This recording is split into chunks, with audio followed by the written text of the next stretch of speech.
سیدھے راستے کے لیے قرآن کریم یہ ہے، اس کے راستے پر چلو گے تو وہ ہدایت جو آپ مانگ رہے ہیں وہ ہدایت یہاں ہدی للمتقین آپ کو ملے گی۔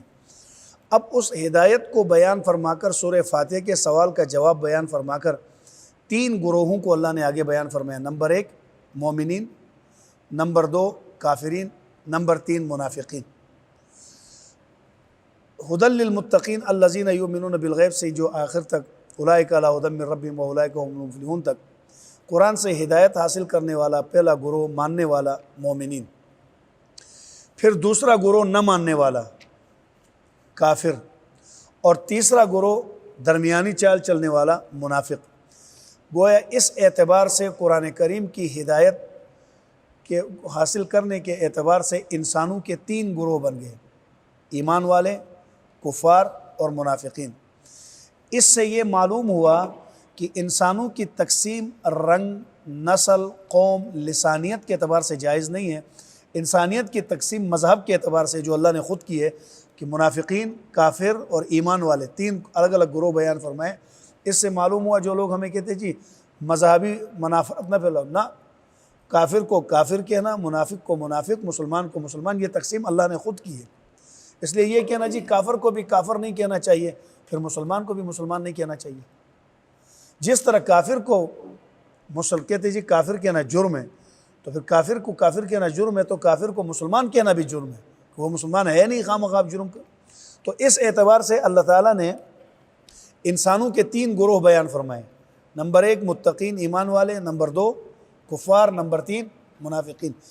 پھر کفار کے، منافقین کے اور متقین کے کچھ اوصاف بیان فرمانے کے بعد آیت نمبر 21 میں یعنی 20 آیتوں تک اللہ جل شانہ نے کفار، منافقین اور مومنین ان کی صفات بیان فرمائیں۔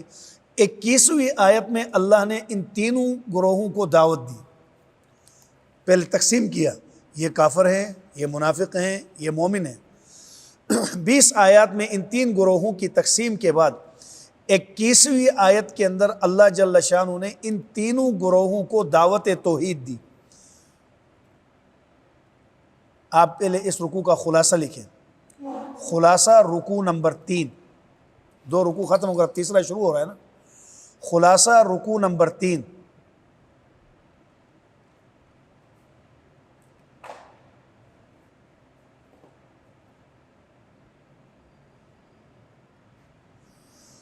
تذکیر بآلاء اللہ، اگر اس کو اردو میں لکھتے ہیں تو لکھیں اللہ کی نعمتوں کا بیان۔ اس رکوع میں اللہ کی نعمتوں کا بیان ہوا ہے۔ تذکیر بآلاء اللہ، بآلاء الف کے ساتھ، بآلاء اللہ،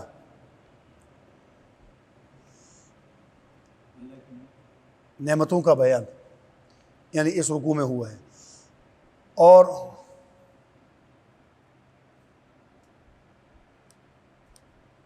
منافقین کی اصلاح کا قانون، ان کی اصلاح کے لیے قوانین کیا۔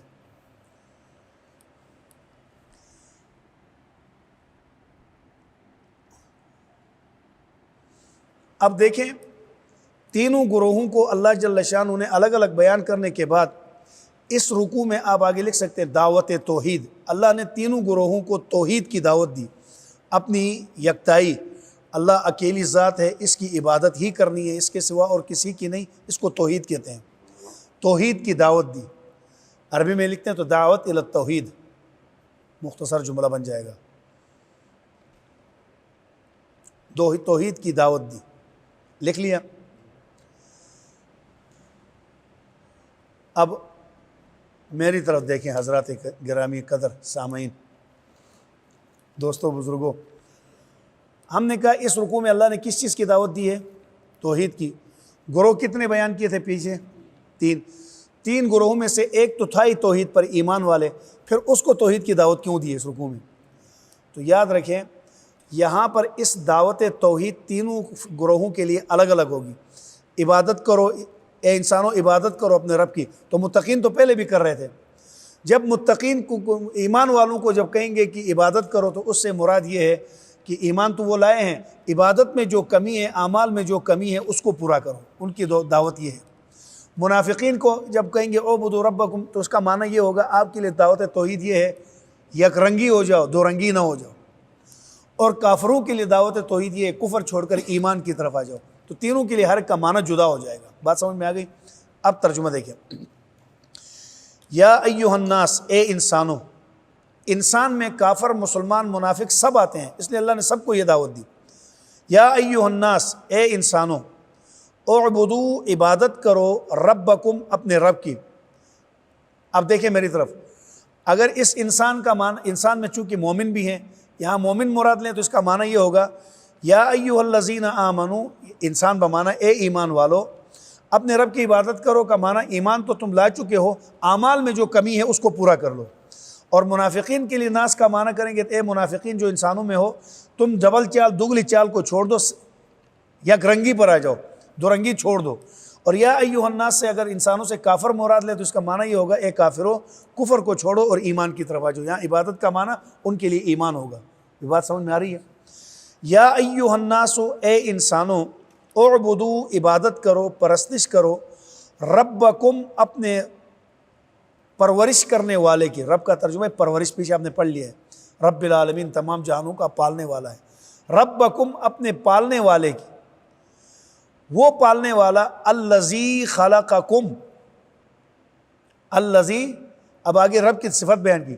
وہ اللہ، وہ رب جس نے خلقکم، وہ ذات بھی کر سکتے ہیں. الذی، وہ جس نے خلقکم، تم کو پیدا کیا. والذین، اور ان کو جو من قبلکم، تم سے پہلے تھے، یعنی تم سے پہلے والوں کو جس ذات نے پیدا کیا اور تمہیں جس نے پیدا کیا ہے اس کی عبادت کرو. جو تم سے پہلے تھے، من قبلکم، تم سے پہلے. لعلکم تتقون، تاکہ تم پرہیزگار بن جاؤ. سارا لفظ ترجمہ اگر لکھتے جاؤ گے پھر یاد کیا کرو گے؟ ترجمے پر بھروسہ نہ کر، زبانی یاد کرنے کی کوشش کرنا. لکھو بے شک، لیکن یاد زبانی کرنے کی کوشش کرنا. لکھ لیا لعلکم تتقون، تاکہ تم پرہیزگار بن سکو. اب ادھر دیکھیے، اس آیت میں ختم نبوت کا بھی ذکر موجود ہے. یعنی جب کبھی نبی پاک علیہ السلام کے بعد کوئی نبی نہیں ہے، اس پر جب دلائل دیتے اپنے لوگوں کو سمجھے، تو ان میں سے آپ کی یہ دلیل ہے ختم نبوت پر. کیسے کہ دیکھیں اللہ نے کیا فرمایا، عبادت کرو اس اللہ کی جس نے تم کو پیدا کیا اور تم سے پہلے والوں کو پیدا کیا. آگے یہ نہیں فرمایا وَمِن بَعْدِكُمْ، اور تمہارے بعد بھی پیدا کرے گا. معلوم ہوتا ہے یہ امت آخری ہے، اس سے پہلی تو امتوں کا تصور ہے. اس امت کے بعد اللہ نے اب کسی امت کو پیدا کیوں؟ جب نیا نبی آنا ہی نہیں ہے. نئی امت اللہ نبی کے لیے پیدا کرتا ہے جب اس امت کے بعد کوئی نئی امت پیدا نہیں ہوگی. اس لیے وَمِن بَعْدِكُمْ نہیں فرمایا کہ تمہارے بعد والوں کو اللہ نے پیدا کیا. بس اب قیامت تک یہ امت آخری ہے. جب امت آخری ہے تو اس سے پتہ چلا نبی بھی کیا ہے؟ آخری ہے. اسی لیے حضور اکرم صلی اللہ علیہ وسلم نے فرمایا انا آخر الانبیاء، میں انبیاء میں سب سے آخری ہوں. وانتم آخر الامم، اور تم امتوں میں سب سے آخری امت ہو. اس لیے من قبلکم فرمایا کہ تم سے پہلے والوں کو بھی اللہ نے پیدا کیا ہے. ومن بعدکم نہیں فرمایا کیونکہ تمہارے بعد اب کسی نے پیدا نہیں ہونا. لعلکم تتقون، تاکہ تم پرہیزگار بن سکو. یہ باتیں سمجھ میں آ گئی جی؟ ترجمہ بھی سمجھ میں آیا جی؟ پھر دیکھو اس کا ترجمہ، یا ایھا الناس، اے انسانوں. اب پہلے لکھنے میں توجہ تھا نا، اب توجہ ادھر رکھے. لکھا ہے یا ایھا الناس، اے انسانوں. انسان میں کون کون داخل ہے آصف بھائی؟ سارے 3 گروہ. انسانوں کی تقسیم کے اعتبار سے 3 گروہ ہیں. نمبر 1 مومنین، نمبر 2 منافقین، نمبر 3. پھر اللہ نے تینوں کو اب دعوت دی. تو جب یہاں یا ایھا الناس سے کہیں گے جی عبادت کرو، تو ایمان والے تو عبادت کرتے ہیں، ان کو دعوت کیوں دی ہے؟ پھر اس وقت کیا معنی ہوگا؟ اعمال کی کمی کو پورا کرو. اور اگر منافقین کو مراد لیں تو اس کا معنی کیا ہوگا؟ یک رنگی ہو جاؤ. اور اگر کافروں کو مراد لیں تو اس کا معنی کیا ہوگا؟ کفر چھوڑ کے عبادت کا معنی ایمان لے آؤ. الذی، اب دیکھیں اس سے اوپر والی جو آیات ہے ان کا تعلق ہے انفسی سے، یعنی انسان کی ذات سے متعلق. الذی سے آفاقی نعمتوں کا تذکر ہے، اللہ کی طرف سے جو ان کے اوپر آسمانی نعمتیں ہیں نا، ان کا ذکر ہے اس آیت میں. آپ اس کے آگے لکھ سکتے ہیں آفاقی نعمتیں. الذی، یہ الذی کس کی ذات بیان ہو رہی ہے؟ اللہ کی. دیکھو اوپر الذی خلقکم، وہ اللہ جس نے تمہیں پیدا کیا. پھر الذی سے اسی کا تعلق، الذی وہ اللہ جس نے، الذی سے مراد اللہ کی ذات، الذی وہ جس، لفظی ترجمہ یہ ہوگا وہ جس نے. اب وہ جس نے جو کہہ رہے ہیں یہ کس کی ذات مراد لے رہے ہیں؟ اللہ جل شانہ کی. الذی وہ کہ جس نے، یعنی آپ یہ بھی ترجمہ کر سکتے وہ کہ جس نے. ایک دوسرا ترجمہ، اللہ وہ ذات ہے جس نے جعل بنایا لکم تمہارے لیے، الارض زمین کو، فراشن بچھونا. ساری زمین کو اب اللہ نعمتوں کا تذکرہ کر رہے ہیں. اسی لیے میں نے آپ کو کہا تھا اس رکوع کا خلاصہ کیا ہے؟ تذکیر بھی اعلیٰ اللہ، اللہ کی نعمتوں کا تذکرہ. تو اللہ پاک نے ایک بڑی نعمت ذکر فرمائی کہ الذی اللہ وہ ذات ہے کہ جس نے جعل بنایا لکم تمہارے لیے زمین کو، الارض زمین کو، فراشن بچھونا، والسماء اور آسمان کو، بناءً چھت. زمین کو بچھونا بنایا اور آسمان کو ہمارے لیے چھت بنایا. وَأَنزَلَ اور اتارا، مِنَ السَّمَاءِ آسمان سے، ماءً پانی. فَأَخْرَجَ بِهِ مِنَ الثَّمَرَاتِ فَأَخْرَجَ پس نکالا، بِهِ اس پانی کے ذریعے سے، مِنَ الثَّمَرَاتِ پھل، رزقاً کھانے کے لیے، لکم تمہارے لیے. یہ اللہ کی نعمت تھی، آسمان سے پانی برسایا، وہ زمین میں آ کر لگا، زمین سے پھر طرح طرح کے پھل نکلے تمہارے کھانے کے لیے. فَأَخْرَجَ پس نکالا، بِهِ اس پانی کے ذریعے، بِهِ سے مراد پانی، اس پانی کے ذریعے، مِنَ الثَّمَرَاتِ پھلوں میں سے، رزقاً کھانے کے لیے، لکم تمہارے لیے. فَلَا تَجْعَلُوا پس مت بناؤ، للہ اللہ کے لیے، اللہ کے لیے بمانا یعنی اللہ کے ساتھ کسی دوسرے کو مت بناؤ، اندادن اس کا شریک. اب خدا کے لیے اللہ فرماتے ہیں اللہ کے ساتھ کسی کو شریک مت ٹھہراؤ. جب تمہارے لیے زمین بچھونا اللہ نے بنایا، آسمان کو چھت اللہ نے بنایا، آسمان سے پانی اللہ نے برسایا، پھر اس پانی کے ذریعے زمینوں سے پھل اللہ نے نکالا، پھر تم اللہ کے ساتھ شریک کسی اور کو کیوں ٹھہراتے ہو؟ فلا تجعلوا پس مت بناؤ، للہ اللہ کے لیے، اندادن کوئی شریک، وانتم تعلمون اور تم جانتے ہو اس بات کو کہ اللہ کا کوئی شریک نہیں ہے، پھر اللہ کے ساتھ شریک کیوں ٹھہراتے ہو؟ اب دیکھیں یہاں اللہ جل شانہ فرماتے ہیں کہ ہم آسمان سے پانی بارش برساتے ہیں، اور دوسری آیتوں میں آتا ہے کہ اللہ جل شانہ فرماتے ہیں کہ وَأَنزَلْنَا مِنَ الْمُعْصِرَاتِ مَاءً ثَجَّاجًا اور ہم بادلوں سے تمہارے اوپر بارش برساتے ہیں. اور دوسری جگہ بھی اللہ جل شانہ نے فرمایا کہ ہم بادلوں سے تمہارے اوپر بارش برساتے ہیں، سحاباً بادلوں کا ذکر کیا، فَيَبْسُطُهُ فِي السَّمَاءِ زمین آسمان پہ جو بادل ہیں ان اور تیسری جگہ اللہ خود فرماتے ہیں أَأَنْتُمْ أَنزَلْتُمُوهُ مِنَ الْمُزْنِ أَمْ نَحْنُ الْمُنزِلُونَ کیا بادلوں سے بارش تم برساتے ہو یا ہم برساتے ہیں؟ 3 آیات آپ کے سامنے آ گئی، اور بھی بھائی اب ایسی جتنی بھی آیات آ جائیں جواب سب کا ایک ہی. أَأَنْتُمْ أَنزَلْتُمُوهُ مِنَ الْمُزْنِ أَمْ نَحْنُ الْمُنزِلُونَ وَأَنزَلْنَا مِنَ الْمُعْصِرَاتِ مَاءً ثَجَّاجًا ہم نے گنے بادلوں سے بارش برسایا. اور دوسری جگہ پر میں بادلوں سے بارش تم برساتے ہو یا ہم. تو معلوم ہو گیا ان آیتوں سے کہ بارش کہاں سے برستی ہے؟ بولے بھائی. اور یہاں کیا فرمایا؟ وَأَنزَلْنَا مِنَ السَّمَاءِ مَاءً اور ہم آسمان سے پانی اتارتے ہیں. تو اب سوال یہ کہ آسمان سے پانی اترتا ہے یا بادلوں سے؟ تو یاد رکھنا کہ پانی بادلوں سے برستا ہے، پانی بادلوں سے برستا ہے، چونکہ ہر اونچی چیز کو آسمان سے تعبیر کرتے ہیں. ہم نہیں کہتے ہیں او آسمان تک پہنچا ہوا ہے، اور جی دبئی میں وہ جو برج بنا ہوا ہے دیکھو جی وہ آسمان کے ساتھ، بلوچستان میں جاؤ پہاڑ وہ آسمان کے پاس، ہر اونچی چیز کو چونکہ بادل آسمان کے پاس ہوتے ہیں، آسمان سے پاس سے مراد اونچے ہوتے ہیں، آسمان کے قریب ہوتے ہیں، اس وجہ سے آسمان کو پانی برسانے کے لیے آسمان کا ذکر کیا کہ پانی آسمان سے آتا ہے، یعنی آسمان کی جو قریبی چیز ہے بادل اس سے آتا ہے.